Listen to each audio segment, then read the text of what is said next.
Le projet Level, il est né parce qu'on s'est rendu compte de l'état dans lequel était le monument il y a quasiment une dizaine d'années.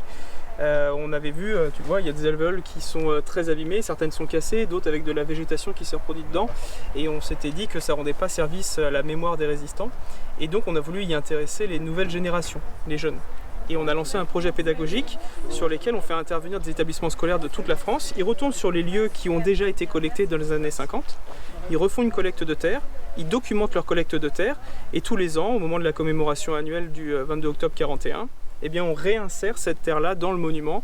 C'est une restauration qui s'échelonne déjà depuis l'année 2016, c'est le premier versement, donc on avait commencé en 2015, le versement en 2016, et on en fait à peu près 10 à 12 par an.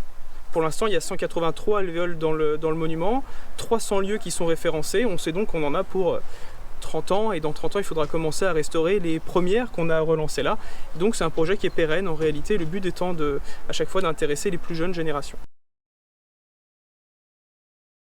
Ça va être Auschwitz, qu'on a fait la première année, c'est le lycée David d'Angers à Angers qui avait collecté la terre d'Auschwitz.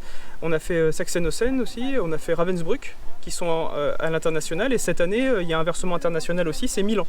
Donc on a l'Italie qui participe, le but étant de montrer qu'on a une résistance qui s'étale sur l'ensemble de la France, mais pas que, parce qu'on a des camarades qui ont été déportés et qui sont retrouvés dans des camps de concentration, des camps de travail, des camps d'extermination. On a encore des lieux de détention, d'internement qui se retrouvaient en Algérie. On a Oran, Constantine et Alger qui étaient déjà documentés, pour lesquels pour l'instant on n'a pas réussi à faire aller de classe sur lieu de résistance pour nous rapatrier de la terre, mais on est en discussion. Cette année, la grosse discussion ça a été avec Grenoble qui est jumelé avec Constantine, et on espérait, et c'est pas tombé à l'eau pour l'instant, mais solliciter le jumelage pour pouvoir faire parvenir de la terre de Constantine dans le monument. Le but c'est que nous on s'insère dans les programmes de l'éducation nationale, autour justement du devoir de mémoire, autour aussi de la thématique des conflits mondiaux, donc là la Seconde Guerre mondiale, et ça permet surtout aux élèves de s'approprier ces sujets-là de façon un peu plus ludique que ce qu'eux ils ont l'habitude de faire en cours.